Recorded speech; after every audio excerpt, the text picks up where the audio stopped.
Good afternoon and welcome to this Eurostat webinar. I'm Tim Allen from Eurostat's Dissemination Unit and I'll be the moderator today. I'm going to start briefly with some housekeeping. The event is being recorded and we will make the recording available both on our Facebook page and on our website after the webinar. So if you can't stay for the entire webinar, you can catch up afterwards. And there will be a Q&A section with the presenters at the end, and for the Q&A we would like you to send us questions via Slido. We have a Slido code and a Slido QR that you can use, and you can post your questions on Slido for the Q&A session. And then we have a series of presentations today on tourism statistics and also on the policy perspective.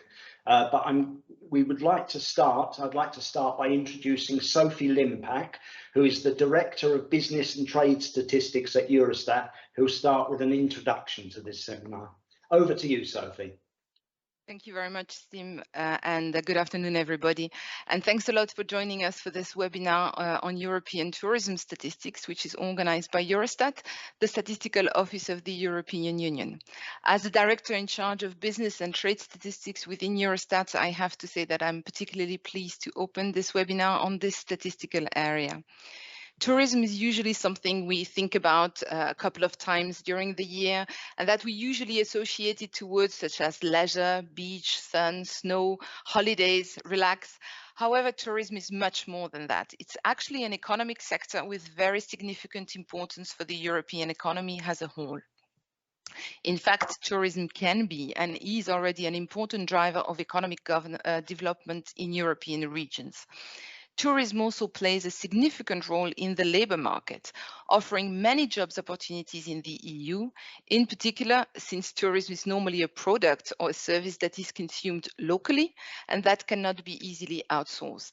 It's clear that Europe is a major touristic destination for Europeans and also for people coming from around the world. This being said, to be fair, European touristic sites are also competing with other very nice destinations elsewhere in the world. The purpose of our European statistics is precisely to help the users to assess the economic importance, the growth potential, as well as the diversity of the tourism sector within the EU. Before the COVID crisis, we know that more than 2.5 million enterprises, many of which were SMEs or micro enterprises, were active in what we call tourism-related industries. We also know that tourism direct gross value added is estimated at around 575 billion euros, which represents 4.5% of the gross value added of the total EU economy. This is to say the importance of this economic sector for the EU and the importance for Eurostat to produce reliable and trustworthy statistics on tourism. And how do we do that? Well, all will be revealed in the next 30 minutes as my two colleagues, Christoph and Simon, will take you behind the scenes of the European tourism statistics. Christoph will focus on what we can call the traditional statistics. They have been available for a while now and have proven their values for our users. They are also regularly evolving as we are making constant efforts to improve both their timeliness and their geographical granularity. Simon, on the other hand, will enlighten you on a more innovative way of producing our statistics as we are gathering data, this time not from the tourists, nor from the services provider, but from the tourism intermediaries. This fascinating project started a couple of years ago, which is now allowing us to publish data on short stay accommodation offered via online platform, which is quite a hot topic nowadays, using data obtained directly from those platforms. As you may have read in the announcement of this webinar, 100 bookings are made via these platforms every single minute approximately. This means that by the time I have finished my short introduction, close to 500 bookings will have been made throughout these platforms for trips to European destinations in the coming weeks or months. That alone illustrates the importance of making these new statistics available for the users. Alongside my two statistician colleagues, I'm also particularly happy to welcome our colleague Kirsty. She's a policy officer working on tourism matters in DG GROW. Kirsty will present the tourism policy of the EU and demonstrate how Eurostat's data contributes to the policy making in this particular field. After these three presentations, my colleague will be available to answer any questions that you may have. Let me now leave you in their safe hands and wish you a very safe journey through our tourism statistics. Thank you, Sophie, for that introduction.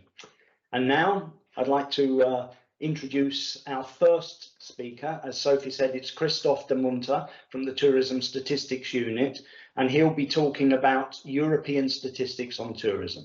So over to you, Christophe. Thank you, Tim. Thank you, Sophie, as well for the introduction, and welcome everybody to this presentation. As Sophie said, I will give hopefully a quick guided tour through what tourism statistics are, and I will talk a bit on what we exactly publish, who does the work, how does it work, when is it happening, and where you can find the data.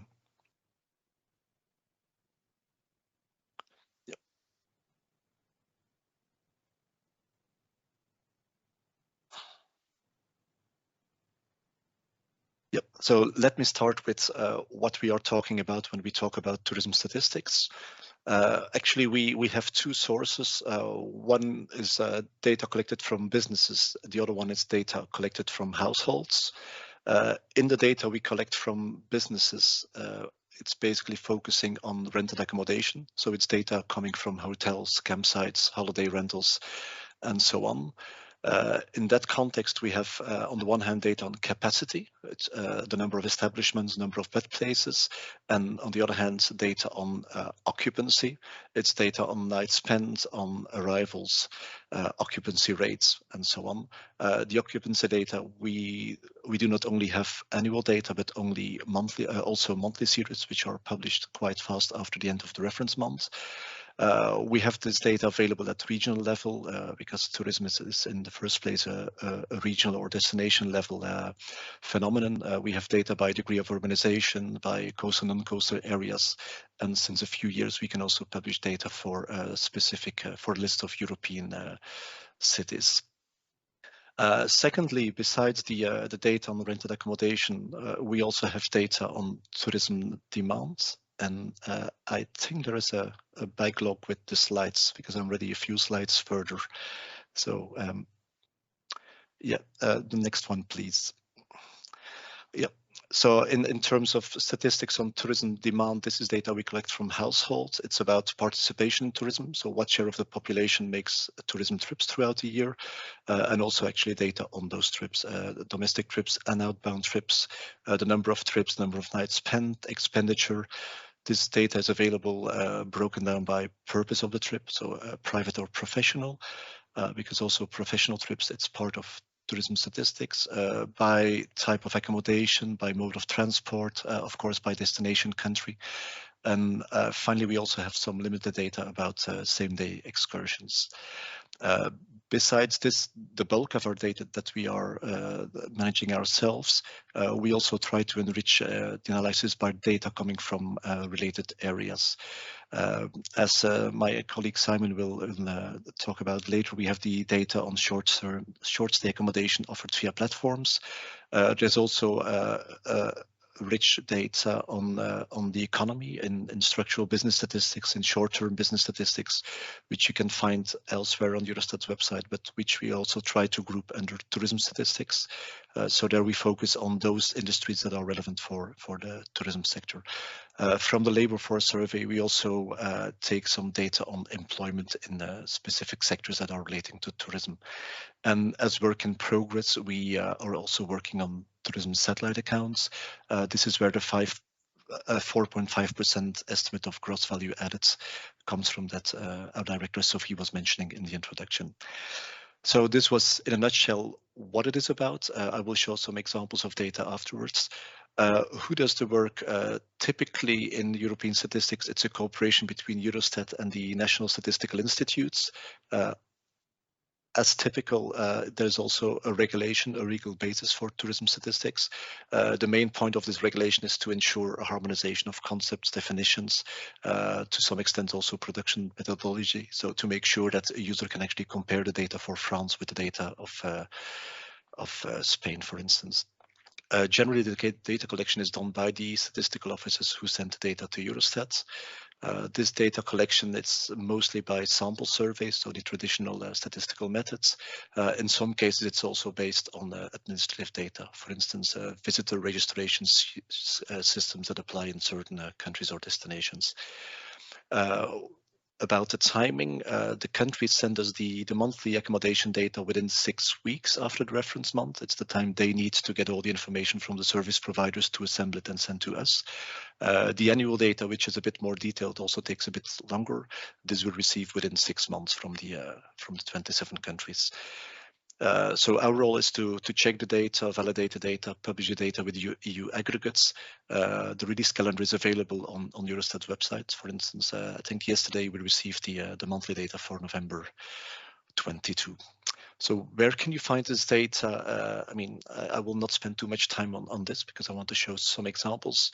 Everything is available on our website. If you're familiar with Eurobase, the online database, you go to the industry, trade and services part and you will find tourism. And we hope that the breakdown of the three is somehow self-explanatory to find your way. Besides the huge amount of information in the online database, we also try to let's say to summarize this information for you in a series of online articles, and maybe the statistics explained series is known to you from other areas. Also for tourism statistics, we have quite some articles there. Please, the next slide. So besides the statistics explained articles, we also contribute to many what we call horizontal publications. It's not publications specifically on tourism, but on, for instance, European businesses in general, regions, aging. So we also contribute there with chapters on tourism. And finally, before I move to the example of the data, it's actually already an example of data in the slipstream of the COVID-19 pandemic. Eurostat prepared a recovery dashboard. Basically, it's a set of indicators to track the economic and social recovery from the pandemic. One of the indicators in that dashboard is also related to the monthly data on tourism nights. So you see in this graph, you see the pattern of the past years with, of course, a strong drop, and now we're more or less back to stability. But I come back to that in the examples that come now. So just to finish this, my part of this webinar, I wanted to show some examples. All the figures you see on the slide now will somewhere come up in the next slides. Let me start with a few figures on the capacity of accommodation. There's a huge infrastructure in Europe in terms of tourist accommodation. We observe about 600,000 tourist accommodation establishments. Those are hotels, campsites, holiday rentals, and these represent about 28 million beds. So let's say that's the number of beds of citizens in a medium-sized European country. Maybe it shows a clearer picture. A big part of these beds, 5 million each, are in France and Italy. So far for the capacity, maybe more interesting is the occupancy data, because it's the actual usage of this capacity. In 2022, there were tourists spent 2.7 billion nights in EU accommodation. This is still 5% lower than 2019, but I will come back to the recovery pattern later on. Of these 2.7 billion nights, a majority is actually by domestic tourists and 1.2 billion by international tourists, so tourists coming from other European countries or from elsewhere in the world. We see that the level of domestic tourists, it's much closer than the pre-pandemic level. It's actually higher than before the pandemic, while for international tourists, they are still finding their way back to destinations abroad. Maybe not surprisingly, Spain and Italy are the countries that attracted most foreign tourists, followed by Croatia, Greece, and France. In the next slide, we see a longer-term evolution. So you can nicely see the constant growth from 2009 to 2019. Between 2009 and 2019, the number of nights spent actually increased with 40%, which is on average 3.4% per year, which is quite an important constant growth. Of course, after 2019, things changed, which we see a bit clearer in the next slide. So then this slide shows actually the period 2019 to today, or to a month and a half ago, or to a few months ago, split by month. It's obvious that there was a big dip starting in March 2020 for the reasons we all know. 2021 was already better than 2020. And nicely for 2022, the orange line, you can see that it was slowly but steadily approaching the level of 2019. So if we continue on this at this pace, 2023 should be a normal year. Since we're looking into some monthly data, you can also see please go back to the previous slide. There's just one thing left. Since this is showing monthly data, you can also see the clear peak in the summer season. Actually, July and August represent almost 1/3 of all nights spent in EU accommodation throughout the year. There's big fluctuations across the union. For instance, Croatia is highly seasonal with more than 58% of nights spent concentrated in only 2 months. Yeah, now we can go to the next slide, please, which is about the regional data. It's not only the spread throughout the year that is quite different from country to country, but also the regional spread is quite striking. Tourism is often a destination or regional level phenomenon rather than a national level phenomenon. So it's interesting to look at regional data. For your information, the EU is divided into 1166, and that's 3 regions. It's an administrative division of Europe. Forget about the 1166, but the only thing I want to say, out of these 1166, only 15 regions, and those are the ones that are marked in some brownish color on this map. Some are really small, like Paris and Berlin, but there's 15 blocks. In 15 of these 1166 regions, 1 in 7 nights spent are actually counted. So these few regions account for nearly 15% of all EU nights, while they represent only 1.6% of the EU territory. When we look at the top 5, and these are the 5 I indicated with their names, these top 5 regions, so Paris, Bolzano in Italy, which is the Dolomites more or less, Venezia, Istria and Mallorca, these 5 regions actually have the same number of tourists as 12 entire member states, just to show the importance of the regional level. One last slide with data. As I mentioned, we also collect data from the population via household surveys. The small graph you see there shows the number of the part of the population that actually participates in tourism. This is defined as making at least 1 trip with an overnight stay per year. So there are people who have no interest in traveling, but there was let's say a gradual increase up to 2019, and that year almost 2 out of 3 Europeans actually participated in tourism. Of course, there was a dip because of the pandemic, but this is also recovering now. In 2021, so one of the pandemic years, we observed 879 million trips. Going back to this number of tourists, this is about 4.2 trips on average per person who actually makes trips. This represented 4.3 billion nights, which comes down to about 21 nights per year per person who participates in tourism. In the smaller print, you see that it's predominantly domestic trips, so people are making trips within their own country. Of course, 2021 was a bit of an atypical year there because of the pandemic, and about 41 of the trips are of a duration of 4 nights or more. The other are trips of 1 to 3 nights. In the 2 pie charts below, you can see that for the trips abroad, the preferred destination for Europeans is basically other European countries. Only relatively few people go outside the EU, with about 5% of the foreign trips in 2019 before the pandemic were to America, and another 5% to Asia, and a little bit to Africa and Oceania as well. And finally, in terms of expenditure, EU residents spend about 300 billion euro on tourism trips. Yeah, and finally, one last slide before we go to the next speaker. We, as our director said in the introduction, even if this is so-called the traditional statistics, we also try to constantly improve and expand what we can offer to users. So the last slide is about this. One aspect is tourism satellite accounts. It's a macroeconomic framework to measure the economic importance of tourism for the European economies. As was mentioned in 2019, the gross value added because of tourism was 575 billion euro, which is 4.5% of the total gross value added in the EU. So it's definitely not an important sector of the economy. But please show the next slide.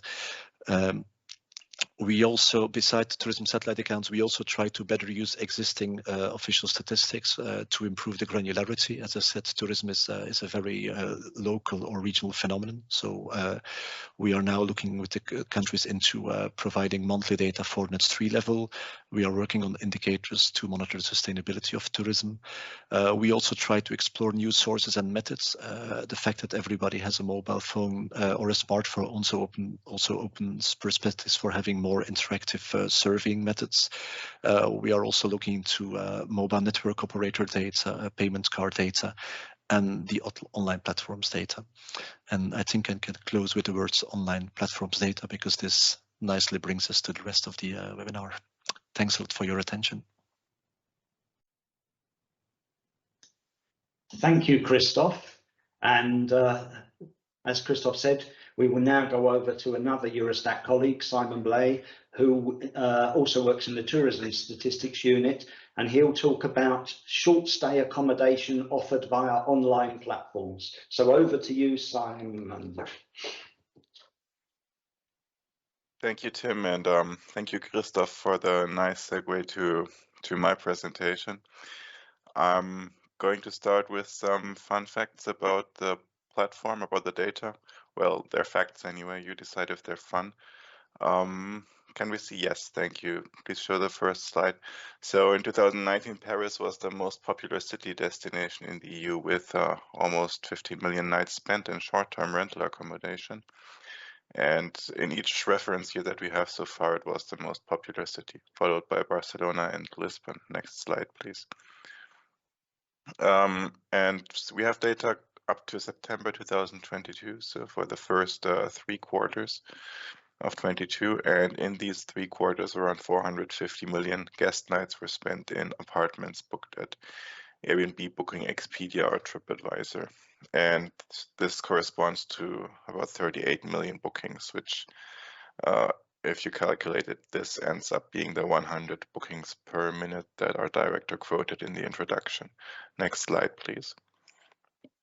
We know this because of the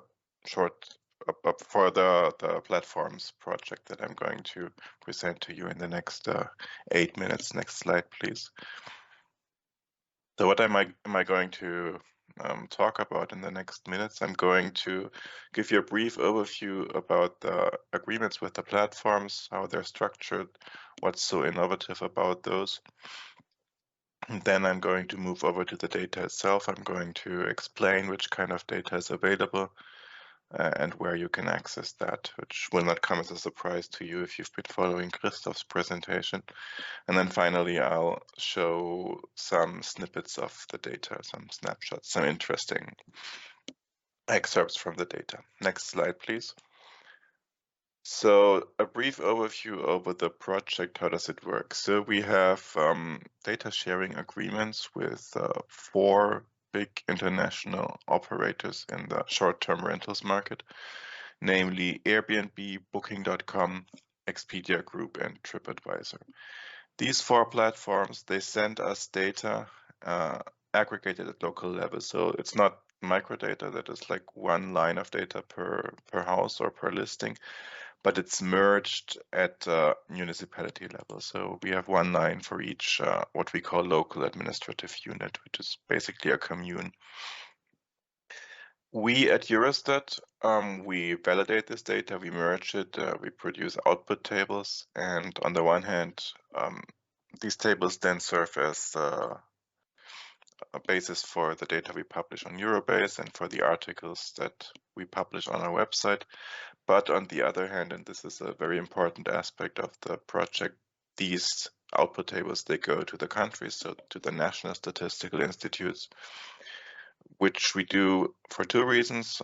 One, you can probably imagine that they would want to use it for their own products. This is the one reason. And the second reason is that they provide additional quality assurance because they know their local markets, they have access to additional data sources, and they can check if what we're doing makes sense.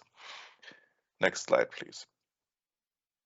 Now, that's the one aspect that's experimental or innovative about the project. This fact that we get the data not from surveys, but from the platforms, from the private economy.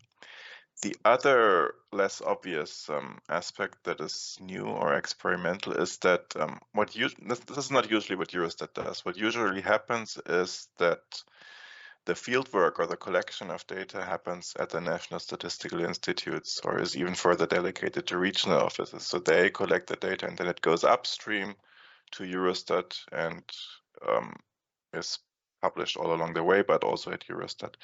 Now here it's the other way around. The data is actually collected at Eurostat and is then sent out to the 27 national statistical institutes. We do this because we wanted to provide a single data entry point for each of the 4 platforms. So imagine if the platforms would have data sharing agreements with each of the 27 member states, that wouldn't really follow what we like to call the subsidiarity principle, which means that if you have an objective, then you're supposed to reach it with the lowest expenditure of resources. Next slide, please. Moving away from this tangent, what kind of data is actually available or is coming out of this? What is coming out of this? We have 3 variables, so the number of stays, the number of nights spent, the number of guest nights. We have this data is available monthly at country, NUTS 1 and NUTS 2 regional levels. And actually the country data is quite recent, so the latest data that we published in January, this is for Q3 22, so for the summer season, the data is already online. At the lower levels, so at NUTS 3 level and city level, it's only annual data for now, and we have some breakdowns, so by origin of guest and by some very few accommodation characteristics. What's covered is what we call holiday and short stay accommodation. So what you imagine is probably pretty close to what actually is in the definition. So apartments, rooms, houses, villas, houseboats, etc., whatever you can rent on Airbnb, etc. Let's move on to the next slide. How can you access this content? It's all on our website. So the link is below. And if you go there, you get links to the data, to the database, to Eurobase, where you can download the data. There should also be links where you can download it in Excel format, so this should be possible. Through the website, you get to the database and you also get a series of wiki articles that look at the monthly data and the annual data and takes also a closer look about the impact of the pandemic. Now, if we go on to the next slide, I'm going to start my short data tour. What's the kind of insights or the kind of analysis you can do with the data that we have, what's available. So if you look at this, in the first 3 quarters of 2020, so January through September, we had 450 million guest nights. It's not surprising that this is a huge growth compared to last year, because last year was still heavily affected by COVID-19, as we all know, especially in the first 6 months. So it's not really surprising that it's more than last year, but it's also a bit more than 2019, which previously was our record year, so to say. And if you look at the graph on the right side, you can see that 2019 levels are exceeded by quite big margin in the summer months.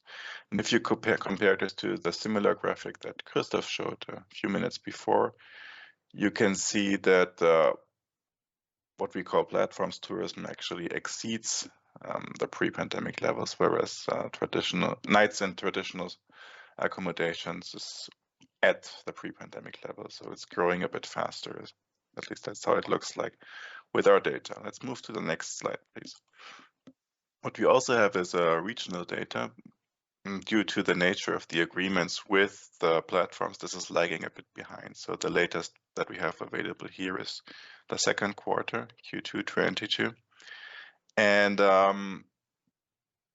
these show the most popular regions in that time frame. So the most popular regions were in France, Spain, and Italy. And there are 5 regions with more than 4 million guest nights each. And I think there's some overlap with the most popular regions that Christoph mentioned earlier. For example, I see Paris and Barcelona. Next slide, please. Finally, we also have data at city level, and there you can easily, so this is not for all cities, but there's some kind of threshold that we apply. So we only cover the cities with major touristic importance, but those are all in the set, so about 250 cities that we cover. And yeah, the most popular of these, you all know them: Paris, Barcelona, Lisbon, Rome, Madrid, etc. Next slide, please. And the final bit of data that I want to look at is the impact of the pandemic. So the map on the left shows the decrease in guest nights from 2019 to 2020. So all the red areas had a huge decrease, up to 60%. The light blue areas had a minor decrease, so up to 15%. And the dark blue areas even had an increase of tourists from 2019 to 2020. And those regions, most of them are in Germany, France, and some in Poland, some in Sweden. And if you look at the breakdown by origin of the guest, you can see that in these countries, there's a high share of tourists that travel within the country, so domestic tourists. And this share stayed almost the same if you compare 2019. Or the share did not stay the same, it increased, but the absolute number stayed the same, which means that these countries were less affected by border closings or stuff like that, because the tourism that was mostly domestic and that was less affected than the international tourism. Now, finally, next slide, please. To end the presentation a bit on a sad note, because I guess that's what you're supposed to do, or not. I'm doing it anyway. The limitations of the data, what you can't do with it. We're getting from the platform's capacity data, so the number of beds or the number of objects that are available per municipality, but we can't publish it now or today because there's an overlap between what we get from the different platforms and we can't really deduplicate it. And finally, you also can't directly compare it to the other data that Christoph presented before, because there might be stays that are accounted for in both data sets, so it's not possible to directly compare them. And finally, we also have no price data. That's just not part of the agreement. All right, that brings me to the end of my presentation. Thank you for listening and stay in touch. I put my email address there, I think, and thanks for your attention. Thank you, Simon. So now for our final presentation, we have Kirsty Ala-Mukta, who is a policy officer from what we know as the tourism, from the tourism unit in the Directorate General for Internal Market, Industry, Entrepreneurship and SMEs, otherwise known as DG Grow. So Kirsty, over to you. Thank you very much, Tim, and good afternoon to everyone. So after the 2 great presentations on the tourism statistics, I will give you a few words about the tourism policies and how they link to the tourism statistics in the EU. Next slide, please. The framework for the current tourism policies is something called Transition Pathway for Tourism. And what this something is, it is a collaborative process with which we actually developed last year through a co-creation with public and private stakeholders across the EU, an understanding of what types of actions and targets we should have that would support green transition and digital transition of the tourism ecosystem, so that they would help at the same time recover from the previous crises like COVID, and to build the resilience for ongoing and future crises. So we work together. The slide changed. Funnily, do you see the whole slide still? Or maybe it was my phone, my screen. So what came up from this process, after the 8 months of co-creation, we developed a policy report that was published a year ago, and which describes 70 actions on 27 action areas. So this report is actually available on the Publications Office website in 22 languages. So if you haven't had a look at it yet, I warmly welcome you to download it and read it.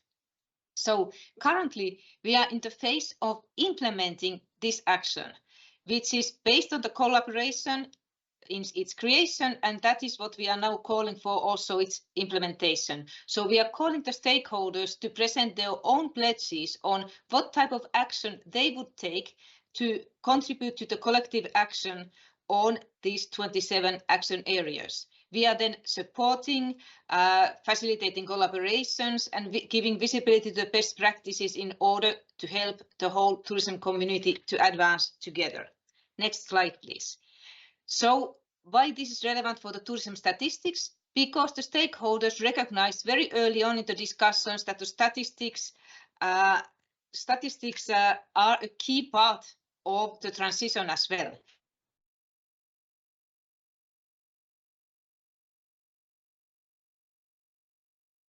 So there, the stakeholders highlighted that action is needed to develop the current tourism statistics so that they would also include information on the economic, environmental and social impact of tourism, that they would consider not only national level but also destination level data and measurements, and that there would be better access to data also from private providers, like we saw in the previous presentation, for producing official statistics.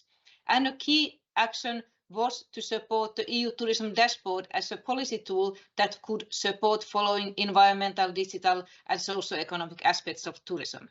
So there's this one whole area of action areas that is dedicated to data and indicators, but also it's recognized that data indicators are the key to support other action areas.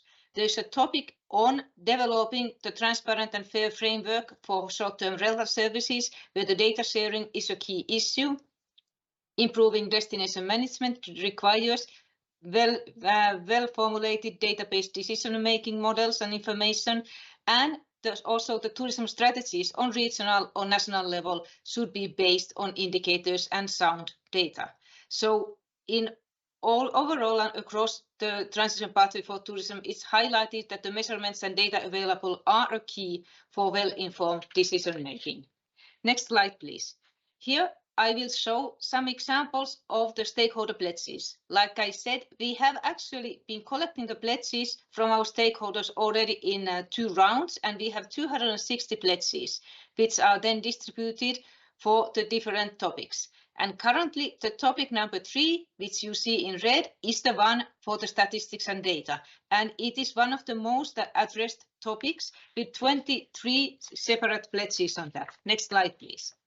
And these slides, pledges are coming from different types of organizations, which is very good considering that different actors need to be involved. So we see that the highest number of pledges are coming from the national administrations, but also NGOs are working actively in collaboration with the different level of administrations in developing their data and measurement capacity and activities. Next slide, please. So an example pledge that we have received from a stakeholder shows on the screen now. This is actually coming from the statistical office of Slovenia. And it shows that in their country, they have actually included development of tourism indicators in their new tourism strategy. So they are pledging that by 2025, they will have developed new indicators on the economic performance of tourism, sustainability of tourism and digitalization of tourism, and they will make these indicators available on their website regularly every year. Next slide, please. So that was one example of the pledges, and there are plenty more. So I will, in the end of the presentation, you will see links, and there you can see many other pledges. But now to another key policy development of the tourism, to the European Agenda for Tourism 2030. Sorry. So in last December, we finally agreed, or the Council agreed between all the member states and in the collaboration with the Commission of what would be good Council conclusion of the European Agenda for Tourism that would support and build on the recognized lines by the stakeholders. So these Council conclusions are underlining the importance of data collection and sharing in the short-term rental area. They invite all the member states to work on improving the availability of statistics and data sharing, and specifically invite the Commission to further develop the EU tourism dashboard, to enhance the tourism statistics data to include economic, social, cultural and environmental sustainability, and to support member states and stakeholders in implementing interoperable data sharing. Next slide. So these Council conclusions are giving concrete targets for us to work on. One of the targets is addressing the short-term rentals. There is currently a legislative proposal on developing data sharing for achieving a fair and transparent short-term rental market. And this is one of the key objectives of the European Agenda for Tourism and will help also in developing the official statistics in this area. Another key objective is stated by the Council conclusions that there would be revised EU framework for tourism statistics, which would include indicators now also on the economic, environmental and social impacts of tourism. That there would be open public data sets in tourism regions that could be used for developing tourism services, and a specific indicator mentioned in these conclusions is also following the number of organizations that have EU eco-label or EMAS registering. And the EU tourism dashboard is also highlighted here as a key deliverable, as it is, and with continuous development further.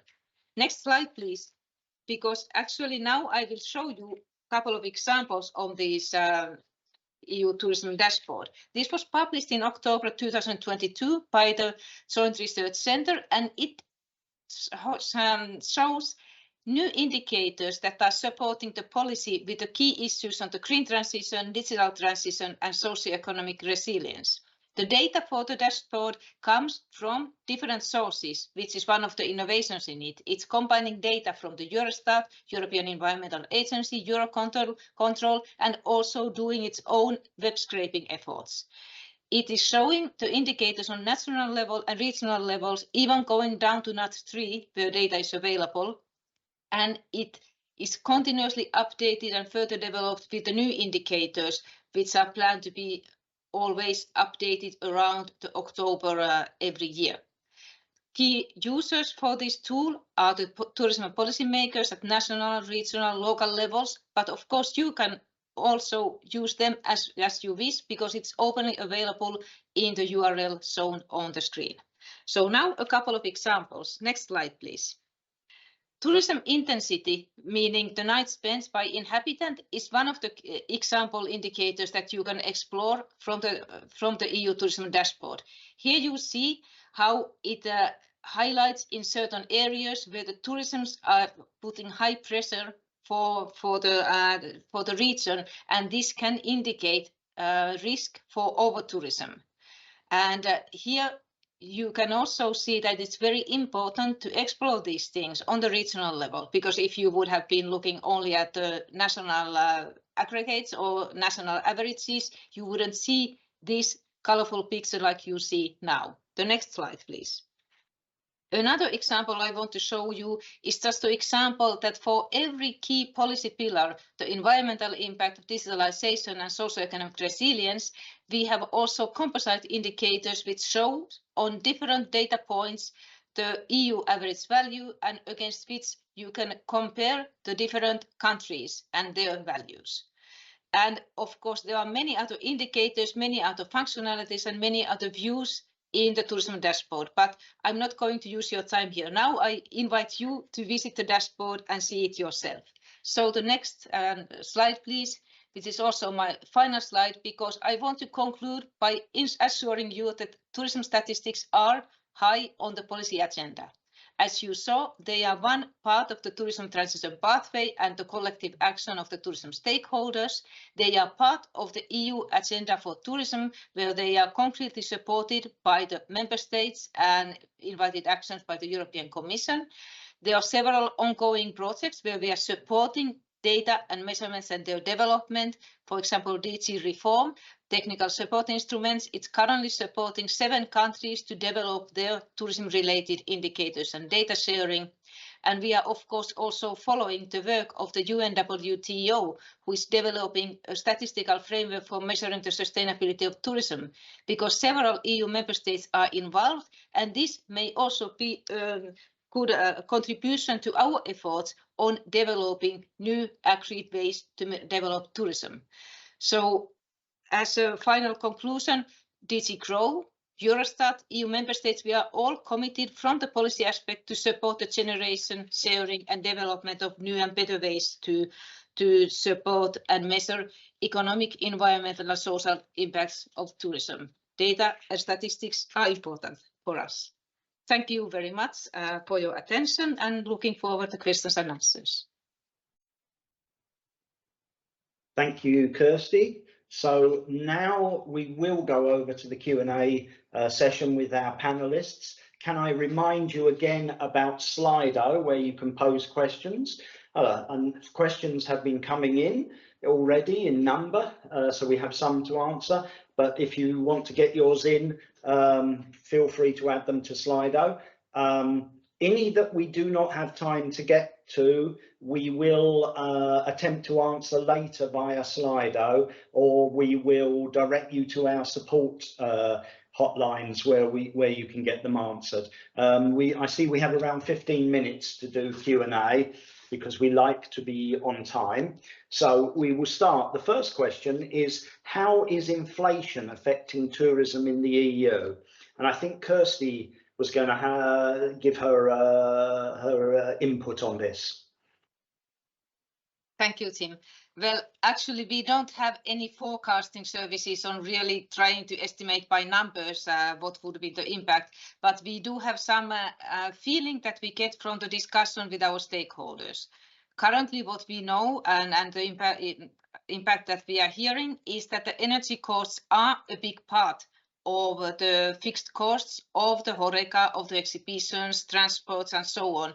So it seems to be that the price cost of providing the service is then transferred to the price, and the tourists are still willing to pay for that this year.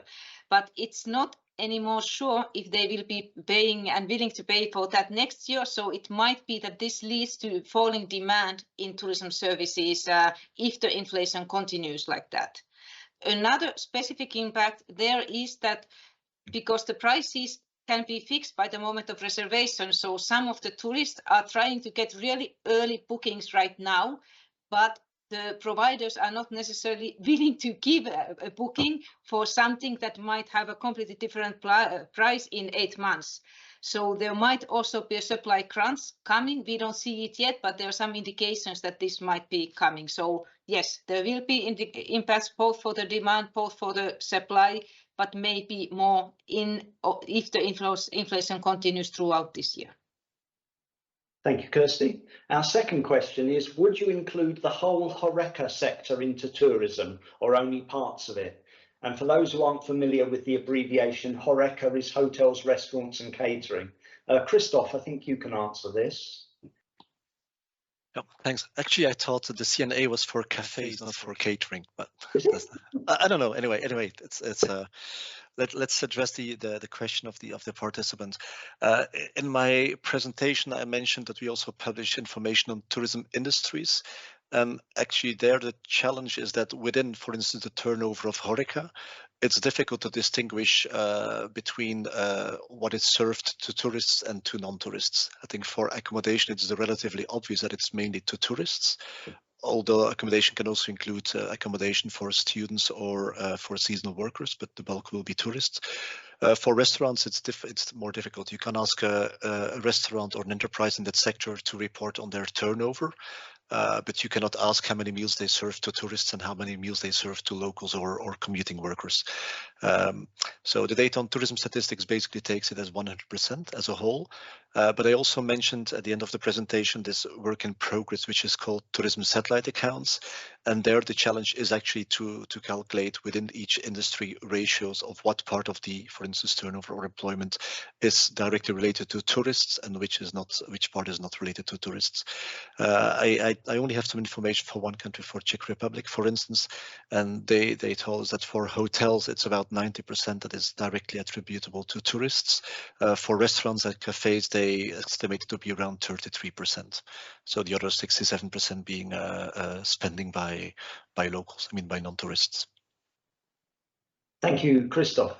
So our third question, which I think will be for Simon, is somebody was trying to download the experimental data but couldn't read them with Excel. Is there a problem? I think Simon. Yeah, I mean, it should work. I'm not sure if I can share my screen in this setting, but I can explain what the steps are. So basically, if you go to our website, to the database, and you click on one of the tiny icons that bring you to our data browser, you then get the table that you want to view or you want to download. And there's a small download button in the top right where you can select spreadsheet. And it takes a while to assemble the download. But then once it downloads, you should be able to do it in Excel. I just tried it myself and it did work. So if there's any technical problems that you have, there's also a help desk that you can contact if it still doesn't work. Yeah, we'll put our user support email address in Slido, and if you have problems, you can contact them and they can give you advice. The fourth question was, do you have data about tourism tax at union level, such as the revenue and ways of reinvesting the revenue?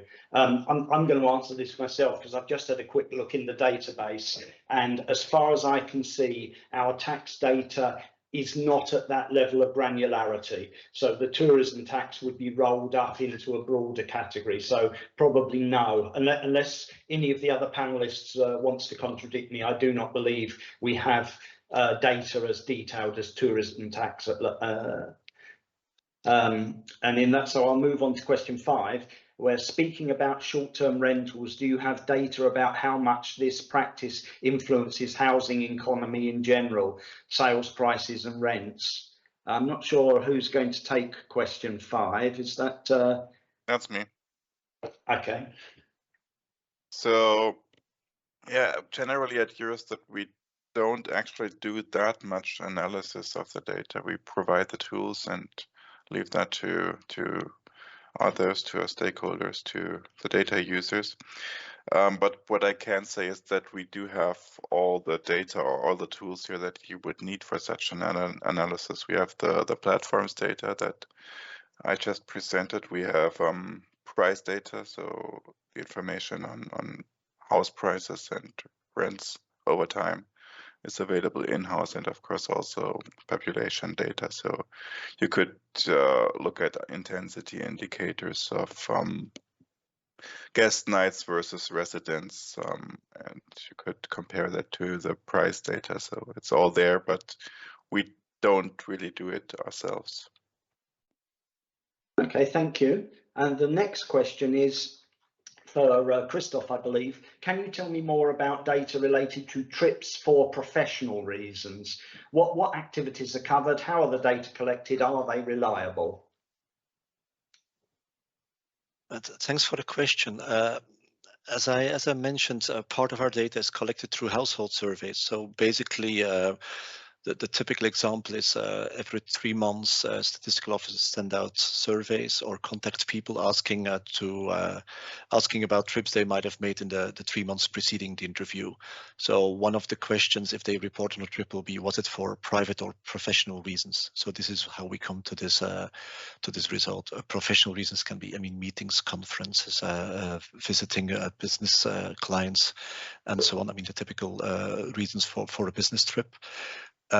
So it's collected via a household survey, which is typically a sample survey. So there's always some sampling variation and minor quality issues with sampling surveys, but we're confident that the data is of good quality. I didn't report in detail on this, but in the pre-pandemic years, business trips was about 10% of the trips made by tourists. I actually had a slide showing the completely different pattern of seasonality for, say, leisure trips compared to business trips, which is not surprising, but it didn't make my final edit. So we do have data on that. I didn't look into any recent data, but of course I would expect that these figures or the share of business trips became lower after 2020. Thank you, Christoph. Then one more question. Any forecast on the reopening of China on European tourism, and any prediction on the impact of Syrian-Turkey earthquake on tourism in 2023? The first thing I would say is that we don't make forecasts, but I believe Christoph was going to say something about this issue. Yeah, we traditionally try to use the past to explain the future. I mean, it's not in the past 5 minutes that we had time to analyze the data for China, but we published an article on EU-China tourism links a few years ago. At that time, and I think it was between 2006 and 2016, the number of tourists from China to the EU had tripled in a 10 years period. So it's definitely a segment that is I mean, even if, as I showed in the presentation, tourism in Europe is often domestic tourism, and if people go abroad, they often travel within Europe.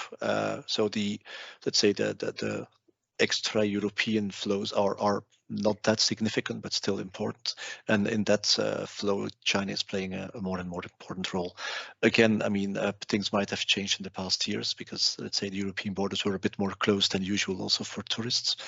And on the Syrian-Turkey earthquake, as was mentioned, we have the data on the previous months, on the previous years, but we don't interview people on sentiments or intentions for the months to come. That's, I think, traditionally not part of official statistics. Okay, thank you. And the next question is, where can we find which regions within countries are considered mountain regions? Will we get data tables for these like we do for coastal areas? I'm going to say something first and then I'll let the others chip in. I had a quick check. We do publish data on mountain areas in our database, and we have an interactive tool called Statistics Illustrated, which shows a map of Europe with the mountain areas shown.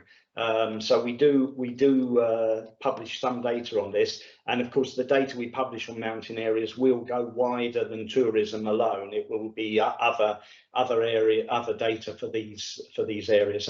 I mean, Simon or Christoph, is there anything you can say about mountain areas, mountain regions? No, I'd say the regional typologies that we use that are not like the NUTS administrative regions. It's on the one hand, as the user pointed out, coastal areas versus non-coastal areas, which is relatively easy to determine. It's all municipalities that are bordering the sea or that have half of their territory within 10 kilometers from the sea, with, I mean, some methodological challenges with estuaries and so on. Is Hamburg coastal or not? There has been discussions on that. But for mountains, we also have a breakdown into urban and rural typology, but mountains specifically not. But I agree it would be an interesting topic to look into, especially now that it's the season of winter tourism. So it's probably something we can take up in the future for I mean, one of the additional things. And I mean, we would also need to see, I mean, we don't want to reinvent the water and decide what mountain regions are. So if other work is being done in Eurostat, we can use the same, let's say, classification of regions to look into that. Kirsti, can I pass this on to you? In the dashboard work that you have been doing with the Joint Research Center, is there work on predominantly mountain or predominantly coastal, these kind of things? I'm not sure. They are currently planning a new update and a new indicators, and those new indicators would be then separating the different typologies of tourism. So yes, they are considering the different types of whether mountain tourism, coastal tourism, and so on, but not specifically showing mountain tourism with the current implementation.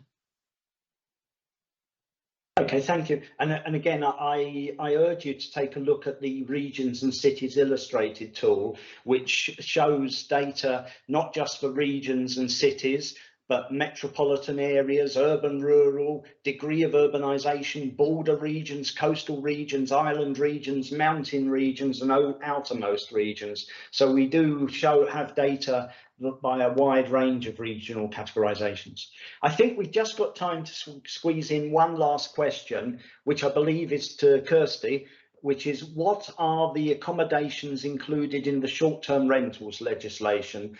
Is it the ones in NACE 55.2, except hostels, or just home locations? Well, this is now a proposal which is under discussion, so I can't say what are the results of the discussion, but currently in the proposal, in the version that I'm seeing now, it is exactly this. So it's the group of 55.2 except hostels. Thank you. And I think we're nicely on time, so I'll wind it up now. If there's any other questions that go through in Slido, we'll try and answer them in Slido or direct you to our support services. So I'd just like to end by saying thank you to all our presenters, Sophie, Christoph, Simon and Kirsti. I hope you've enjoyed this webinar. I've got two little housekeeping points to make. First of all, we will put a survey up on Slido, so can I urge you not to shut down your browser and all your windows immediately, but please answer our survey that we'll put up on Slido, because it's useful information for us, and as statisticians we love surveys. And the second little point of housekeeping I'd like to say is that we have some more webinars coming up if you're interested. Next week we'll be doing key figures on the European food chain, which is a webinar around one of our recent publications, following food from farm to fork. And then on the 6th of March we'll be doing a webinar in association with International Women's Day, and we'll be doing a webinar on statistics on women in science, technology and research. So you're very welcome to log in for those webinars. We'll finish by just reminding you once more to complete the survey. Thank you all for listening. Thank you to all our presenters for their time and effort.